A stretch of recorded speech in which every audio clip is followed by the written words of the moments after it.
So if you've paid attention, I know, crazy concept, I know, but if you have indeed paid attention to what has been going on around you, you might have noticed that Anduin Wrynn, King of Stormwind, has been forcefully turned against his friends and family to serve Zoval the Jailer in his quest for ultimate power. He has essentially taken up the role that Ner'zhul or Arthas were supposed to play before they both went AWOL. But why?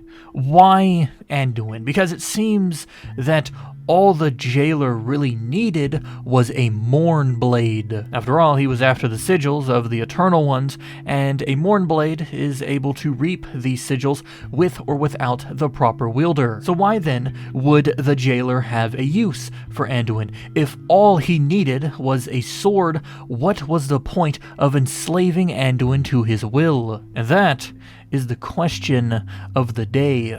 Why did and why does the jailer need Anduin? And, well, believe it or not, there is actually an answer for this. If you're big brain, if you're smart, if you know it all, you can find the answer for yourself in the 9.1 cinematic trailer. In it, we see Anduin under the direct control of the jailer, mind you, as he infiltrates Elysian Hold. At first, outside of Uther, all believe he had managed to escape them all. Maybe even some of you were fooled, but as we learned, that wasn't the case. But it was only after Anduin came face to face with the Archon that everyone else realized what was going on, but it was all too late. Unveiling his true motive for coming to Bastion, Anduin plunged Shala'mayne, now known as Kingsmourn, into the heart of Carestia and stole the sigil of Bastion. And from this, we learn why Anduin was needed, why a vessel had to be chosen. To spell it out,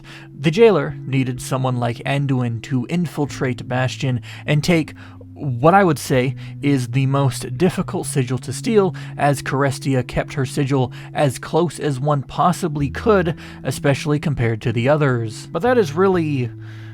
well, it's really only a half answer, because while the jailer needed Anduin for a specific reason, why was he chosen? Out of the 4 taken into the Maul, out of the countless servants the jailer has on hand, why was Anduin picked to be the vessel? Well, if we go back a bit, back to the very beginning of Shadowlands, to the Maul intro that everyone wants a skip for now, by observing Anduin during our time with him in the Maul, plus the time after, we see exactly why he was chosen. Because Anduin, out of the 4 kidnapped, is the only one that didn't actively fight back against the jailer. Meanwhile, Jaina, Bane, and Thrall, they all had their own escape attempts. They all broke free of the jailer's chains and actively fought the Mawsworn on several occasions, even saying so themselves. What did Thrall mean by slip past them again? Escaped before. Indeed. I've broken free countless times, only to end up back in a cage.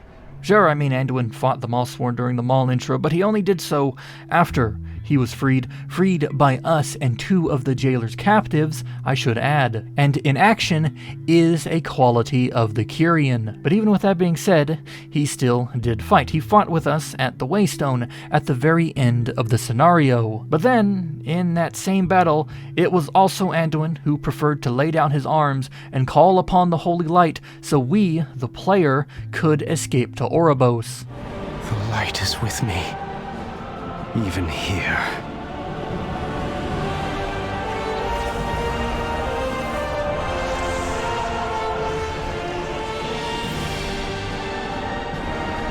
Go, champion! Go!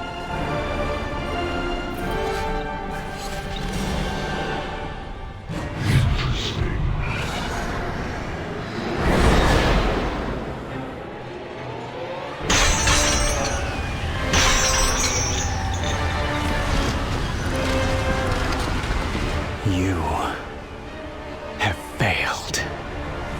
No.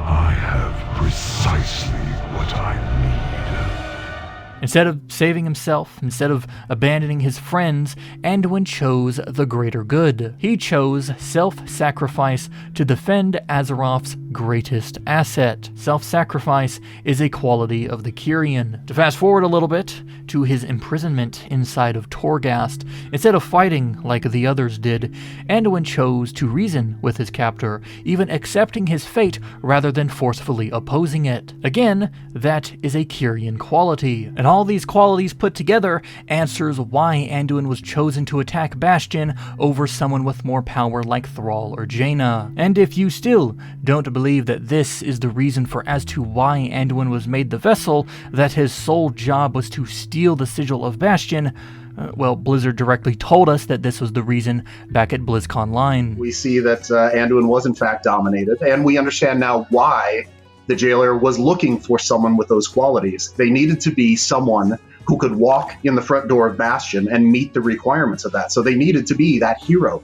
They needed someone with Anduin's heart to be able to do what he did. So there you have it. That is why Anduin was chosen. He asserted the certain qualities of a Kyrian, those being heroicism, self-sacrifice, and tactical inaction, that would easily fool the denizens of Bastion into believing that he was nothing but himself and that he truly did escape the Maul. But that is not where we will end today. It might answer today's question, but it leaves many more in its wake. Because if the jailer just needed the sigil of Bastion, then why would he keep Anduin around afterwards? Or better yet, why use Anduin when he could have used someone like a Devos, who was at the Archon's side up until her betrayal during the Kyrian campaign? Well, Blizzard might not have answered those questions, but I do have my own thoughts on the subject. Firstly, why would the jailer keep Anduin around? Well, from the jailer himself, The vessel performed its part flawlessly.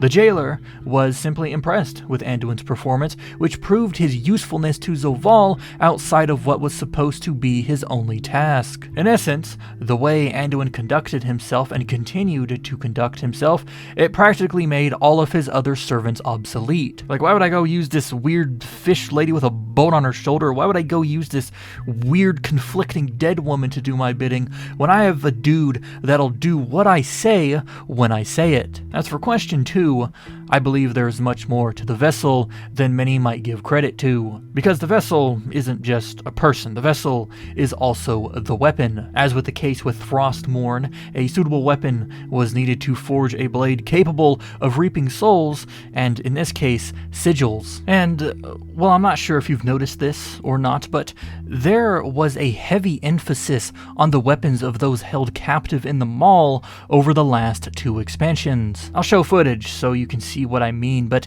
every character taken by Zovaal had a pretty powerful weapon that was on display pretty prominently, with Anduin's being the most prominent and arguably the most important. And it just so happens that one of these weapons on display were reforged to suit the jailer's needs. And I'm sure that if Jaina was chosen, Thrall, Bane, or whoever, their weapon would look pretty similar to the one now used by Anduin. So as for Devos, well, Devos did not have the luxury of an important weapon, and it really makes me believe that her and the Forsworn, that they were little more than just a distraction to ensure that none would be any the wiser when the jailer takes what he believes is his. Because it was, in fact, while the Kyrian were mopping up the Forsworn, that Anduin swooped in and nearly killed the Archon. So there you have it.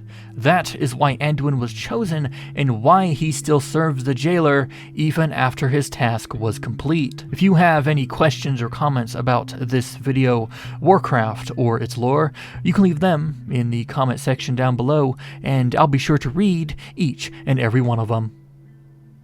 Thanks for watching, and remember, well,